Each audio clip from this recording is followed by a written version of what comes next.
ever felt it? The moment where the trees go too quiet, when the birds just stop, when even the wind holds its breath.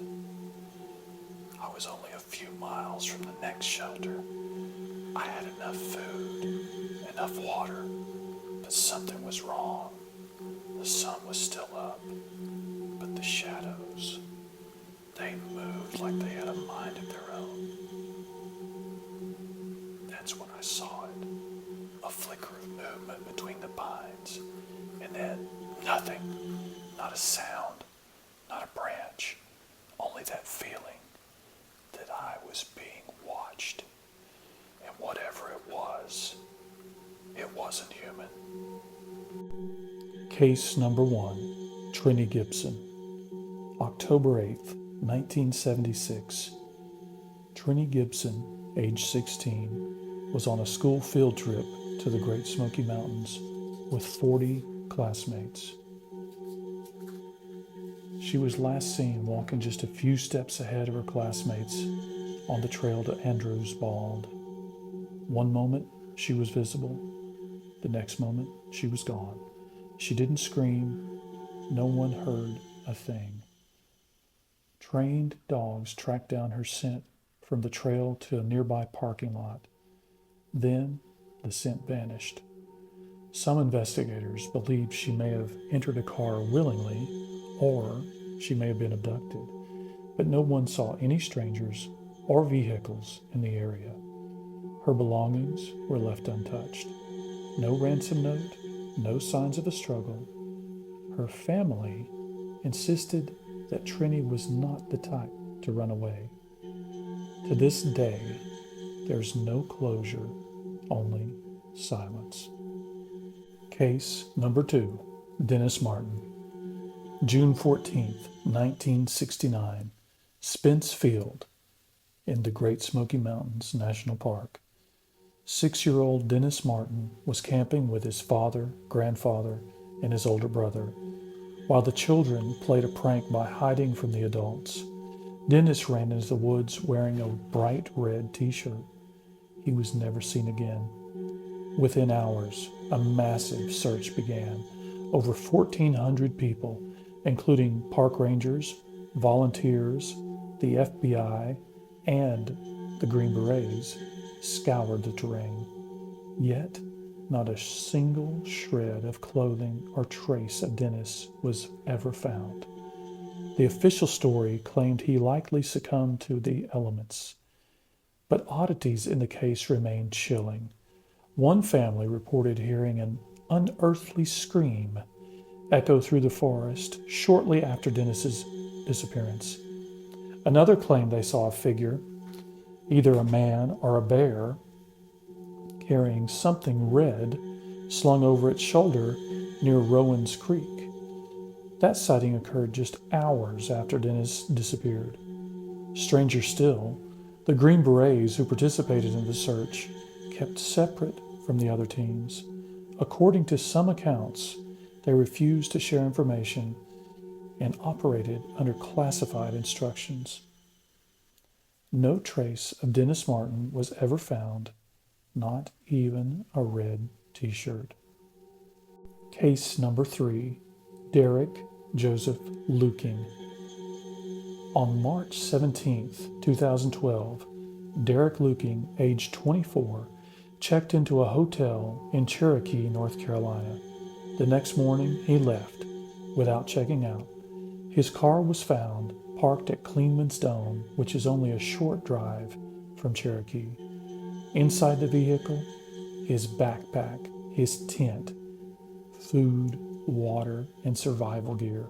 On the seat lay a copy of AWOL on the Appalachian Trail and a note that read, "Don't try to follow me." Despite what sounded like a suicide note, there was no body, and Derek's family said he was in good spirits just days earlier. Rescue teams, helicopters, and canine units combed the mountainous terrain. No tracks, no signs of wildlife attack, no remains, not a trace. Some hikers believe he may have intended to disappear. Others think that something else got to him first. Case number 4, Christopher Tompkins. On January 25th, 2002, Christopher Tompkins was walking a survey line in Georgia. He was with a crew of co-workers, spaced about 50 feet apart. They said he was there one moment, then nothing. He was gone. They looked all around and they found he had vanished. On a barbed wire fence near the tree line, they found one of his boots hanging oddly, as if it had been yanked off. Nearby, a few scattered coins, some threads of cloth, and that's all they found. There were no signs of struggle, no signs he walked away.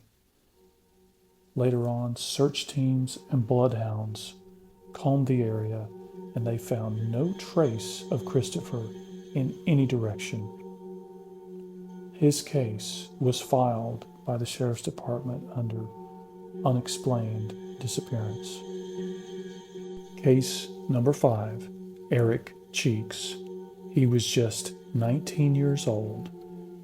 Eric Grant Spud Cheeks, quite a nickname, Spud, a local from Harper's Ferry, West Virginia, wasn't an out-of-state trendy hiker or a survivalist.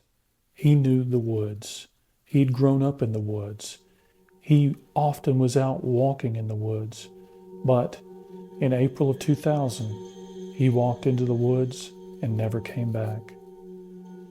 Eric had been seen at a local party. Some say he left on foot alone, planning to take a short walk. But when he didn't return home the next day, his family knew something was terribly wrong. They searched. Flyers went up, and days turned to weeks. Then silence. It wasn't until a full year later, in April of 2001, that a hiker stumbled on something just off the Appalachian Trail near the junction of Route 9 in West Virginia. Roughly 300 feet off the path, hidden in dense undergrowth, were human skeletal remains. The bones were badly decomposed, but a wallet, a pager, a driver's license, a credit card, and a necklace had survived. They all confirmed the identity: Eric Cheeks. No trauma was immediately visible, no knife wound, no bullet wound, but there was no clear cause of death. Law enforcement deemed the death suspicious, yet they never charged anyone. And while there were rumors, whispers about people at that party, names never spoken out loud, nothing stuck. Eric's body was laid to rest, but his story wasn't. To this day, the Appalachian Trail near Harper's Ferry, West Virginia, carries with it the quiet weight of mystery. The mystery of a young man who should have come home, but instead became part of the forest. Case number 6, Paul Parr. It started like any other section hike. On Wednesday, June 4th, 2014, Paul Parr pulled into the parking lot at a popular Appalachian Trail outfitter called Mountain Crossings Outfitters, very close to Neal Gap along the Appalachian Trail. He spoke with a lady employee there, and he asked her if she would watch his vehicle while he hit the trail. He said he'd be gone around 6 months, and he gave her $200 to watch his car. Then Paul walked off into the woods. At first, nothing seemed strange or out of the ordinary until a few days later, on Sunday, June 8th, his backpack was found abandoned, full of gear and full of cash, north of Neal Gap. No one had seen him, or so it seemed. Then the reports started flooding in. Hikers along the trail recalled strange encounters. A man with no gear, walking in flip-flops and only a t-shirt and shorts, and he was sleeping in a trash bag. He was reportedly offered food and supplies, but refused. He spoke obsessively about religion, sometimes wandering off the trail to sleep beneath the bushes. Trail journals nicknamed him Trash Bag. Sightings were logged as far north as Standing Indian Shelter in North Carolina, almost 30 miles up the trail. Each time, he looked thinner, more disoriented, but still moving, and always alone. Search efforts were launched after the sightings stopped, but Paul Parr was never seen again. No remains, no confirmed belongings, just those final eerie sightings, and a story that still makes hikers uneasy when they pass through that stretch of trail. To this day, no one knows why he shed his gear, or why he took off alone, or what happened after he slipped beyond the reach of kindness and into the silence of the mountains. Case number 7, Mike Heron, 2008. Unlike the others, Mike Heron wasn't a hiker and he wasn't hiking. He lived near Happy Valley, Tennessee. His house was not far from a spur trail that joins the Appalachian Trail. One summer morning, he told his wife he was going to go mow some grass. They had a lot of grass. The wife went off to do some errands, and when she came back hours later, the mower was out. Mike's truck was parked. Mike's ATV was running, but Mike was gone. Search teams combed the woods and the trails. This area is known for steep hollers and deep, tangled thickets of rhododendron and other bushes. And Mike was an experienced outdoorsman and hunter. He wouldn't just wander off. This case has led some to speculate whether Mike had stumbled upon something or someone he wasn't supposed to see. Case number 8, Pauline, Polly, Melton. It was a crisp afternoon on September 25th, 1981. In the Great Smoky Mountains National Park, 58-year-old Pauline Melton, known affectionately by her friends as Polly, was hiking the familiar Deep Creek Trail, very near Bryson City, North Carolina, with 2 longtime friends. They had done this walk dozens and dozens of times. It wasn't rugged terrain, just a steady forest path lined with golden leaves. Polly had recently lost a significant amount of weight, and the walk was meant to help with her health. She did suffer from high blood pressure. At around 4 p.m., she picked up her pace ahead of her companions. She rounded a bend in the trail and never came back. Her friends reached the spot where they'd last seen her just minutes earlier, but Polly was gone. There were no signs of a struggle, no calls for help, no screams. Polly had simply vanished, less than 100 yards ahead of them. The search effort began that same evening and expanded very quickly. Rangers, search and rescue dogs, and volunteers canvassed the trail and the surrounding woods. Helicopters scanned from above, but no footprints, no scent trail, no discarded items, no blood, no signs of predation. Nothing was ever found. Her purse and identification were back at her campsite. There was no record of her leaving the park, yet some believed that she may have staged her own disappearance. pointing to rumors that she had seemed distracted and possibly distressed in the days leading up to the hike. But there's no evidence that she ever left the trail or the forest. To this day, no trace of Polly Melton has ever been recovered, no clues, no remains, no closure. She simply walked into the Smokies and faded into the trees. Case number 9, William Bradford Bishop, Jr. He was a polished diplomat, a Yale graduate, and a Foreign Service officer, fluent in multiple languages, intellectual, calm, yet, in the spring of 1976, something inside him snapped. On the evening of March 1st, just after work in Foggy Bottom, Washington, D.C., William Bradford Jr. withdrew a few $100s, bought a gas can, a shovel, and, without a trace, returned home. By nightfall, his wife, his mother, and 3 young sons, aged 4 to 14, were all murdered. But then he did something chilling.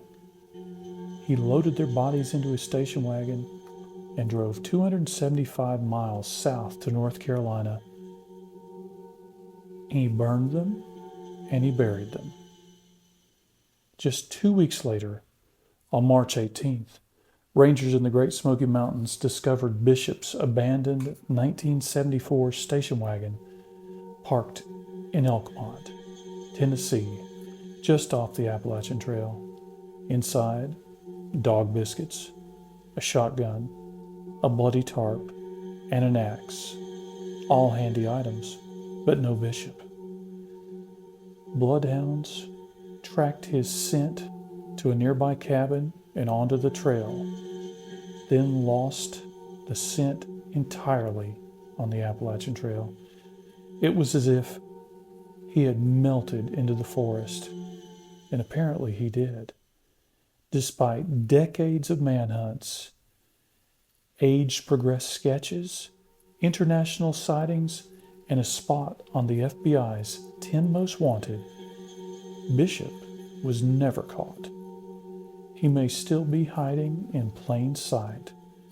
To this day, hikers passing through Elkmont, knowing his car sat there and the terrible things he did, say it's impossible not to wonder, what if he's still walking these woods?